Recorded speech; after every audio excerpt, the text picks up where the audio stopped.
Terence was just, it just seemed to fuel his ability to articulate himself. What did you learn from Terence McKenna? What did I learn from Terence McKenna? Gosh, I'm very fortunate that I got to spend a lot of time hanging out with him. I went to almost all of his workshops at the Esalen Institute. Um, I got to hang out and get stoned with Terence a number of times. Um, uh, he was the very first person that I interviewed. When we, um, you know, before Terence McKenna, it was commonly reported that the psychedelic experience was ineffable.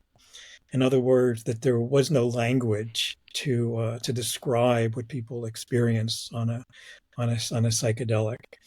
Um, and Terence McKenna was really, more than Timothy Leary, more than anyone else, able to articulate and put language to the psychedelic experience in a way that many other people thought was impossible before before he started, describing his DMT experiences and his interactions in hyperspace. And he was able to, to use language in a way that really hadn't been done before. So that was probably the most important thing that I learned from him, was that there is a way to articulate these experiences by kind of, either twisting language in newfound ways, or by creating new types of language.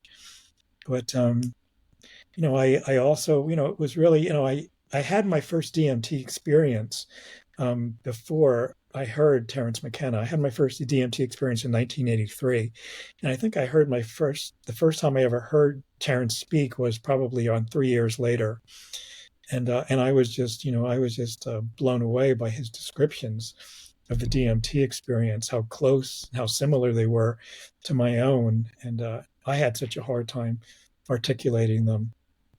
Um, what else did I learn from Terence?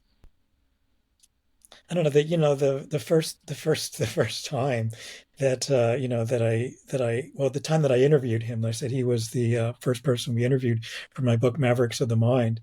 Um, we met him at the big house at the Esalen Institute in Big Sur, and we all sat around in a circle. And before we began the interview, Terence lights up this big fat joint that was just stuffed with sensimilia and laced with hashish, and passed it around the little circle of people that was there. And I got so stoned at the time that I was unable to really say very much, except just sit there and very dutifully, read through the questions that I had prepared on a piece of paper. But Terence was just, it just seemed to fuel his ability to articulate himself. And I know that Terence got stoned with cannabis prior to many of the talks that he gave, and it seemed to just really, catalyze his ability to articulate himself. But What a thing to have on your bucket list, to smoke a joint with Terence McKenna. yeah, yeah, and many people didn't even really know who he was at the time. Now everybody, in the psychedelic community knows who Terence is. I mean, he certainly became more popular after he died than he was when he was alive. Um, my friend Graham St. John just wrote a book, a biography of Terence McKenna, that's really beautiful, that I highly encourage everyone to get. I forget the title of it, but it's pretty easy to find. It's available for pre-order on Amazon right now. But I had approached Jeremy Tarcher, a publisher back at one of the publishers of psychedelic books back in around the turn of the century, short after Terence died, and he thought that nobody was interested enough in Terence to buy a biography about him, and he turned down the proposal.